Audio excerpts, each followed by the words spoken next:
Boa noite, boa noite. Como sempre fazemos, todos os domingos, aqui estamos mais uma vez para o nosso Evangelho no Lar. Hoje nós vamos ler, para quem gosta de nos acompanhar, o capítulo 27, Pedir e Obtereis. Como sempre fazemos, então, vamos elevar o nosso pensamento ao nosso Mestre Jesus, rogando o amparo, a proteção para este momento. Te pedimos, Mestre amado, que vá adentrando, vá chegando de mansinho, iluminando cada lugar onde se encontrar um irmão nesse momento, com pensamento elevado a Ti, pedindo com coração puro o Teu auxílio. Que possas, Mestre Jesus, nos encorajar nas dificuldades, porque Tu conheces melhor que nós as nossas reais necessidades, aquilo que realmente necessitamos para a nossa vida, para o nosso bem-estar, para o nosso melhor viver. Derrama Teus bálsamos de amor, de paz, sabedoria e compreensão. E Te convidamos também, assim como aos nossos anjos de guarda, nossos mentores amigos, que nos acompanhem mais este Evangelho no Lar. Que assim seja. Então, para iniciarmos a nossa leitura, o nosso Evangelho de hoje, nós trouxemos para a nossa reflexão, com relação a esse capítulo que vamos ler, a esses itens, do livro Vivendo o Evangelho, volume 2, uma psicografia de Antônio Baduy Filho, pelo Espírito André Luiz, Pedir e Fazer. Você se entrega à oração e pede o socorro do alto. Roga coragem, mas não mobiliza o menor esforço. Pede ânimo, mas não toma nenhuma iniciativa. Busca a misericórdia, mas não abandona o egoísmo. Suplica paciência, mas não controla a língua. Quer paz, mas não esquece a guerra. Anseia por amor, mas não evita os rasgos de ódio. Deseja esperança, mas não renuncia ao pessimismo. Almeja o perdão, mas não aceita sequer uma desculpa. Orar e pedir ajuda significa fazer pelo menos alguma coisa.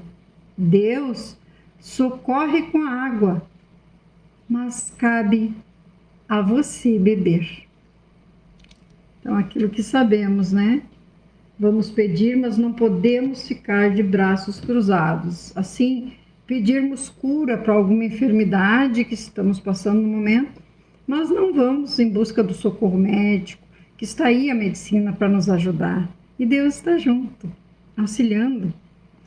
E aí nos diz assim no capítulo 27, Pedi e obtereis, qualidades da prece. Quando orardes, não sejais como os hipócritas que gostam de orar pondo-se de pé nas sinagogas e nas esquinas para serem vistos pelos homens. Em verdade vos digo, já receberam sua recompensa. Mas, quando quiserdes orar, entrai em vosso quarto e, fechando a porta, orai a vosso Pai em segredo, e vosso Pai, que vê o que se passa em segredo, vos recompensará.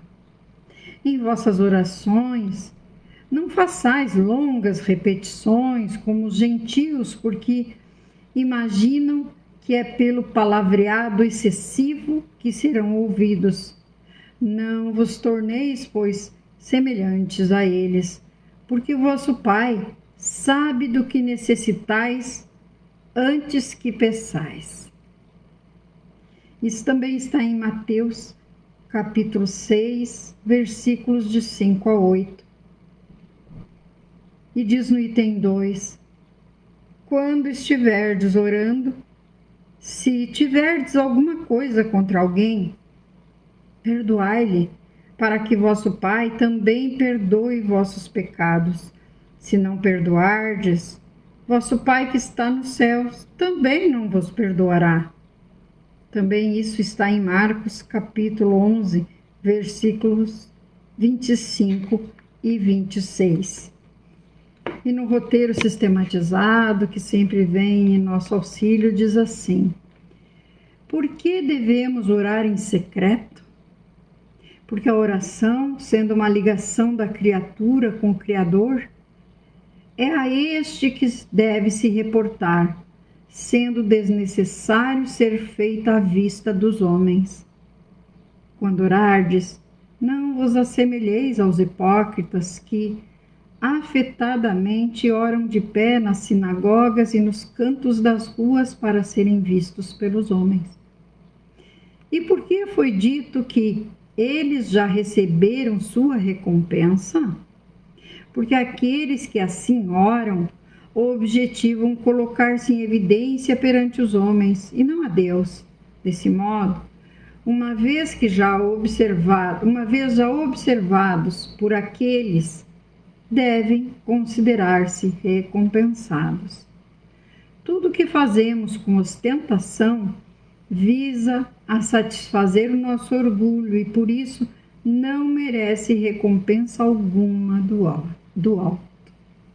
Então precisamos ter esse cuidado.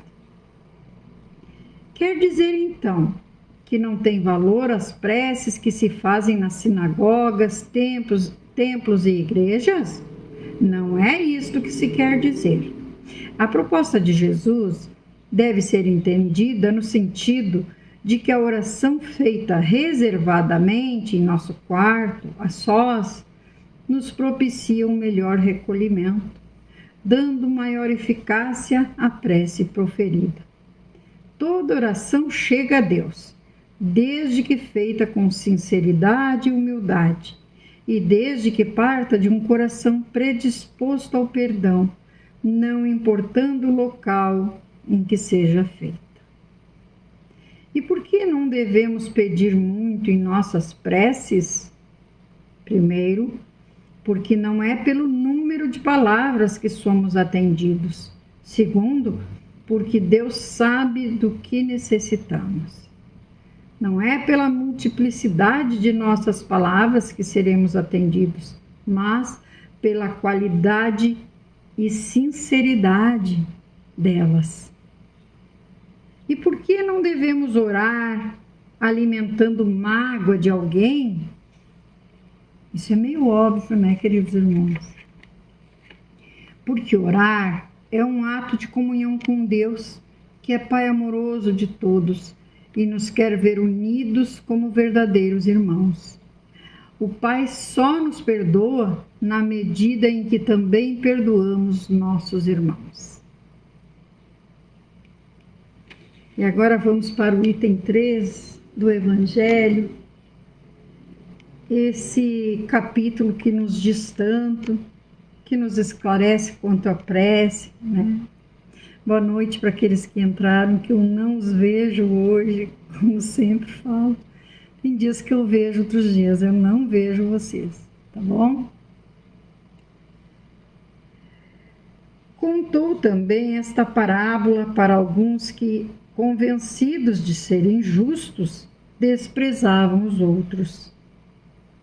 2 homens subiram ao templo para orar.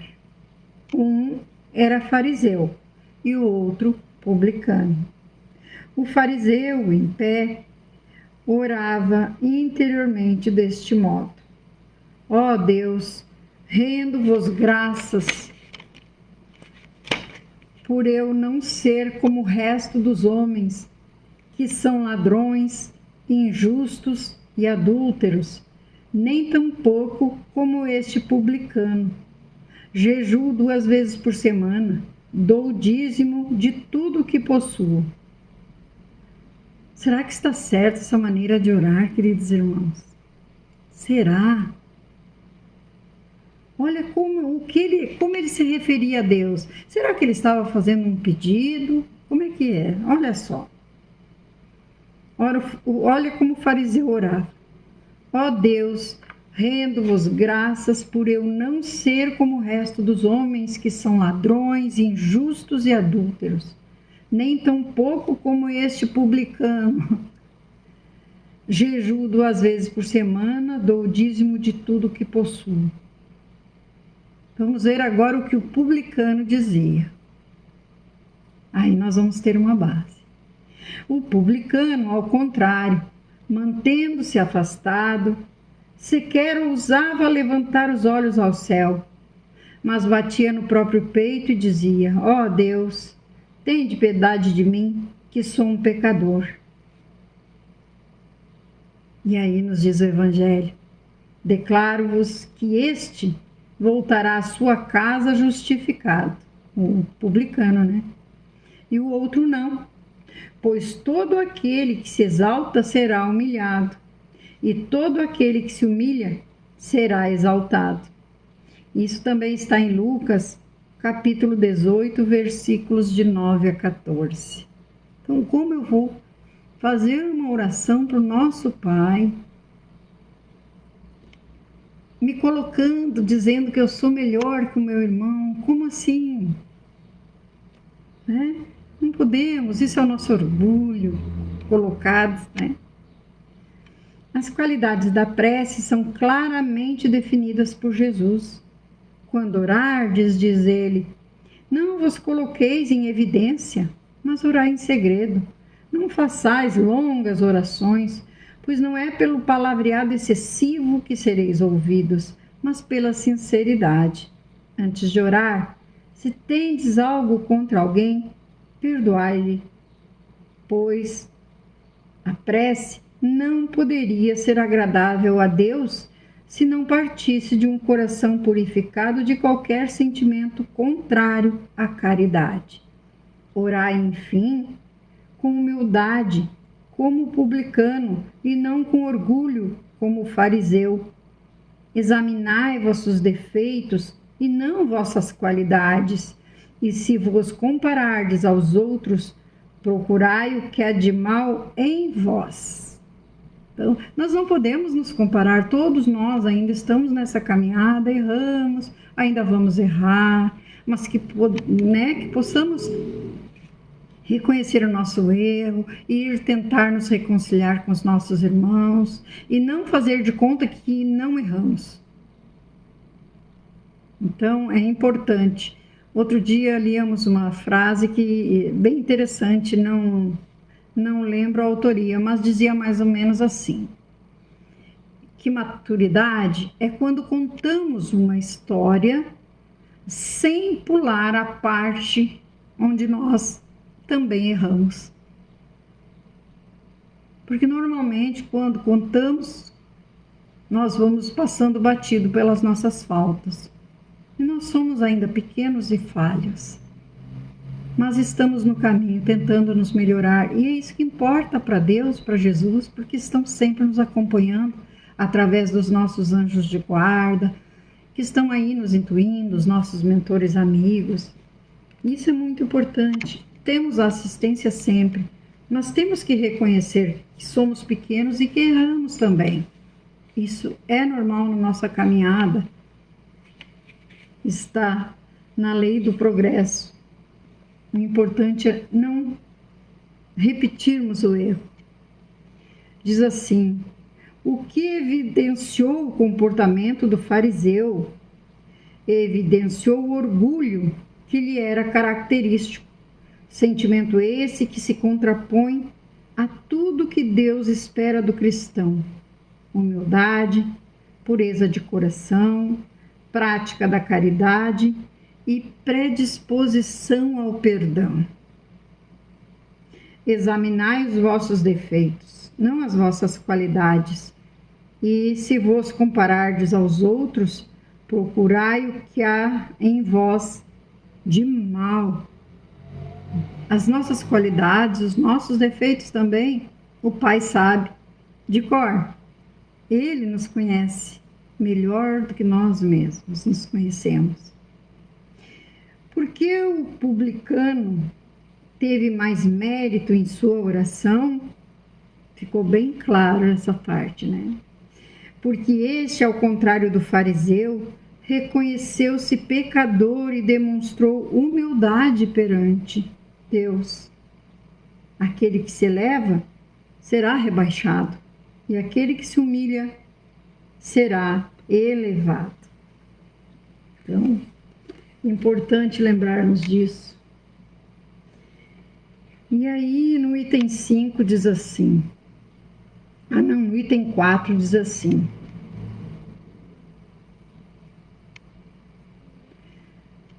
eu vou repetir, queridos irmãos, creio eu. Não vou.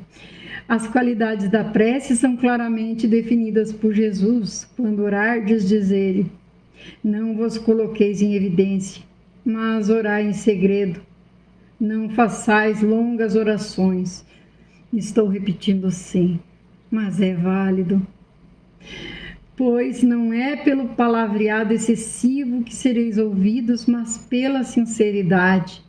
Antes de orar, se tendes algo contra alguém, perdoai-lhe, pois a prece não poderia ser agradável a Deus se não partisse de um coração purificado de qualquer sentimento contrário à caridade. Orai, enfim, com humildade como publicano, e não com orgulho como fariseu. Examinai vossos defeitos e não vossas qualidades, e se vos comparardes aos outros, procurai o que há de mal em vós. Capítulo 10, itens 7 e 8. Por algum motivo me veio para repetir isso aqui, eu até achei que não assim repetir. Então, vamos ver o que toca para nós, né? E diz assim, eficácia da prece, no item 5. O que quer que peçais em prece, se crerdes que obtereis, então vos será concedido. É bem interessante essa expressão, queridos irmãos, por quê? Porque aqui diz assim, o que quer que peçais em prece, se crerdes que obtereis, então vos será concedido. Será concedido. Isso também está em Marcos, capítulo 15, versículo 24. Mas nós sabemos que o Pai, sabendo o que pode acontecer lá na frente, tem coisas que a gente orando, ele não vai nos conceder. Por exemplo, aquele irmão que pede muito, trabalha, faz tudo direito para conseguir, para adquirir um carro, mas lá na frente talvez esse irmão fosse responsável, passasse um sinal fechado, provocasse a morte de alguém ou a sua morte. E aí? Ah, mas Deus sabe tudo, sim, sabe. Mas nós temos o nosso livre-arbítrio. E nós viemos aqui para reparar as nossas faltas passadas. E Ele é um Pai bondoso. Ele ainda nos protege. Ele ainda tem misericórdia de nós. Então, se às vezes lá na frente, aquilo que nos parece uma coisa muito boa no momento, vai nos trazer prejuízo, vai nos afetar, se nós tivermos merecimento, Ele vai evitar que aquilo chegue a nós. E às vezes nós não entendemos porque ainda somos pequenos nesse entendimento. Somos pequenos ainda no entendimento. E aí achamos que Deus é injusto, que Deus não ouve as nossas preces, e Deus ouve sempre, Ele é um Pai amoroso, Ele ouve sempre, sempre, sempre. De alguma forma, Ele está nos abençoando. E isso nós esquecemos facilmente. Há pessoas que contestam a eficácia da prece, baseiam-se no princípio de que, conhecendo Deus as nossas necessidades, é supérfluo expô-las a Ele. Acrescentam ainda que, como no universo tudo se encadeia segundo leis eternas, nossas promessas não podem mudar os decretos de Deus. Sem nenhuma dúvida, há leis naturais e imutáveis que Deus não derroga conforme o capricho de cada um. Mas daí a crer que todas as circunstâncias da vida são submetidas à fatalidade, há uma grande distância. Se fosse assim, o homem não seria mais que um instrumento passivo, sem livre-arbítrio, aquilo que falávamos, e sem iniciativa. Nessa hipótese, não haveria outra saída senão curvar a cabeça sob o golpe de todos os acontecimentos, sem procurar evitá-los. Não deveria tentar desviar-se do raio. Deus não lhe deu o siso e a inteligência para que não os usasse, nem a vontade para não querer, e a atividade para permanecer sem agir.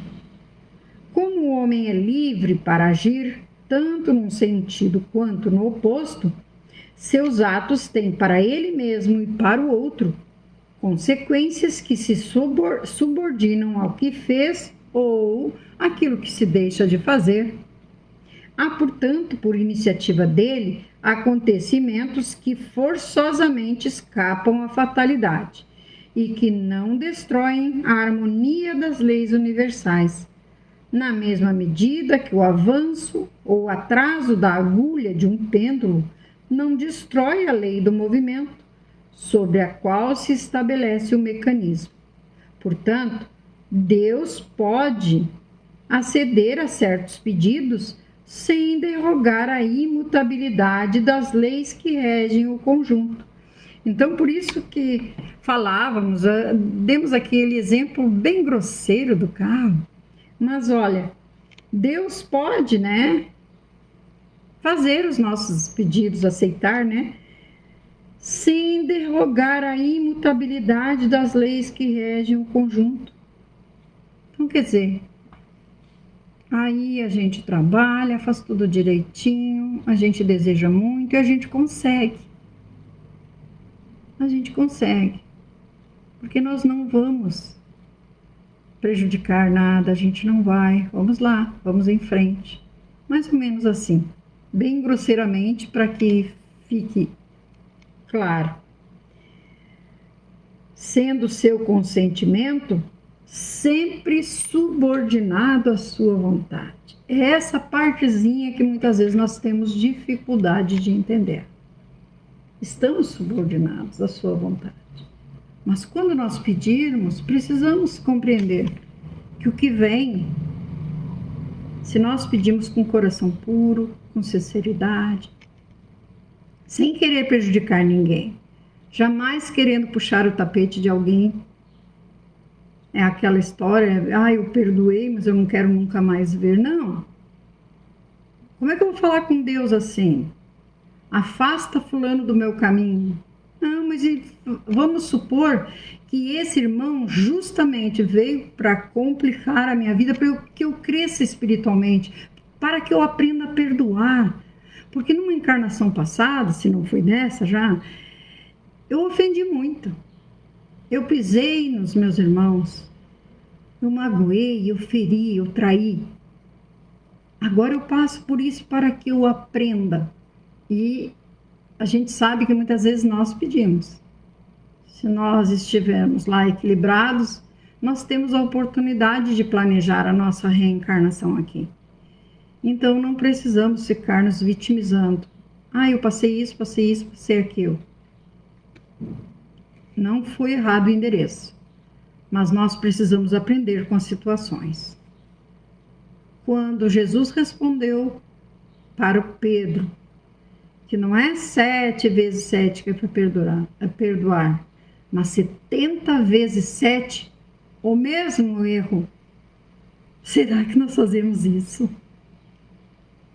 Nós temos essa capacidade já? E aí diz assim, né?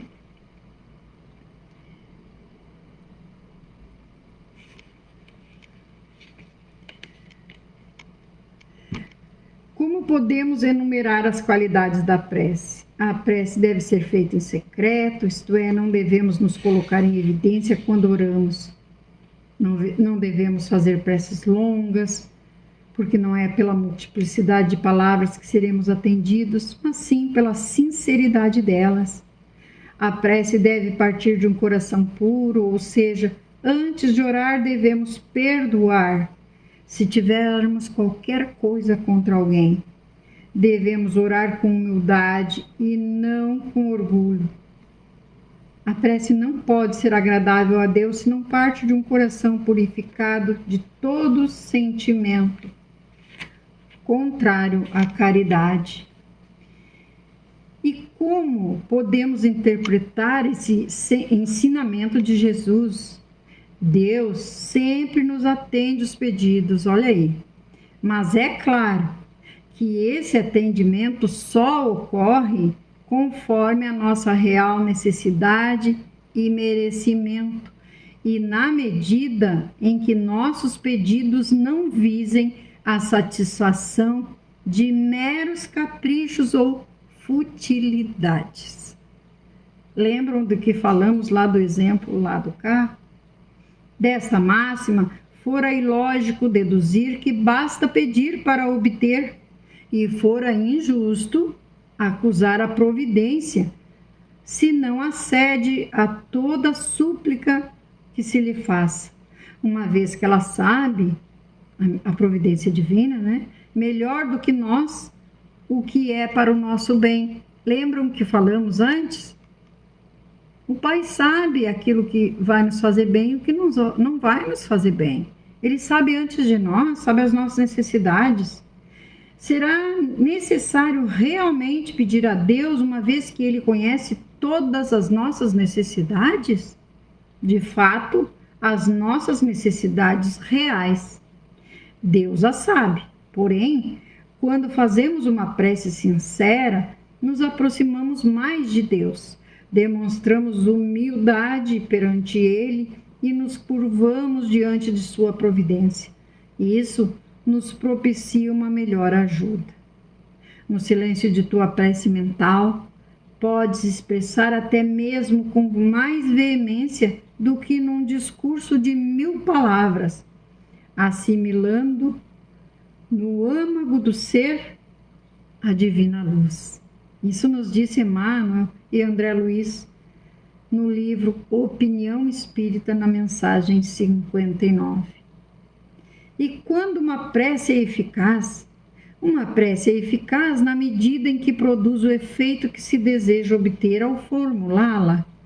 É a prece que atinge o seu objetivo, mas para isso é necessário que ela seja sincera e parta de um coração humilde, além de ser suportada na fé.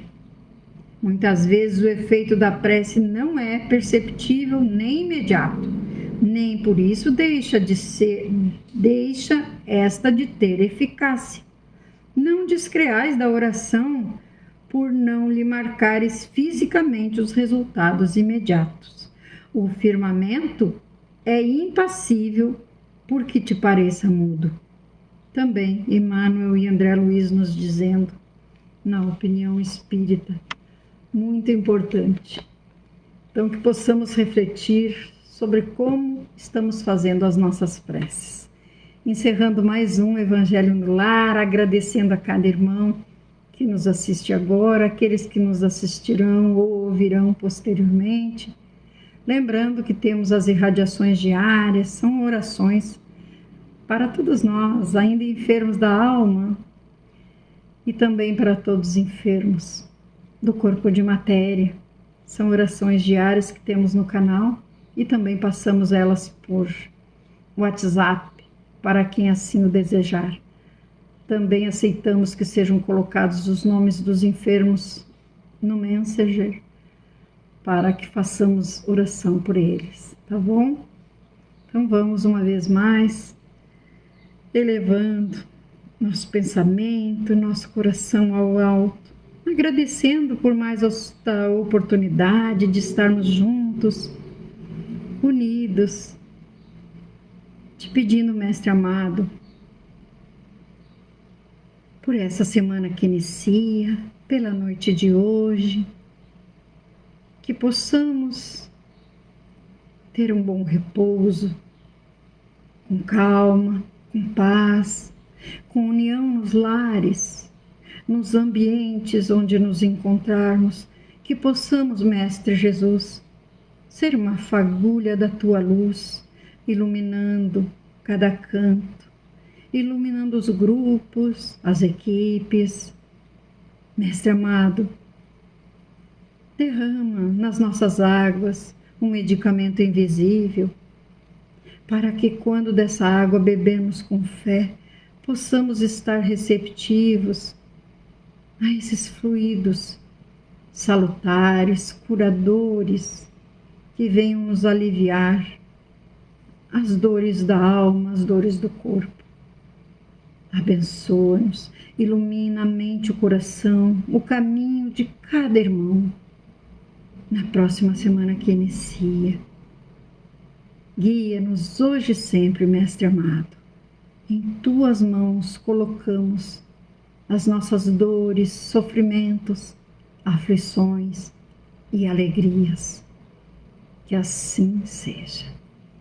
Um beijo no coração. Até o próximo domingo, se Jesus permitir.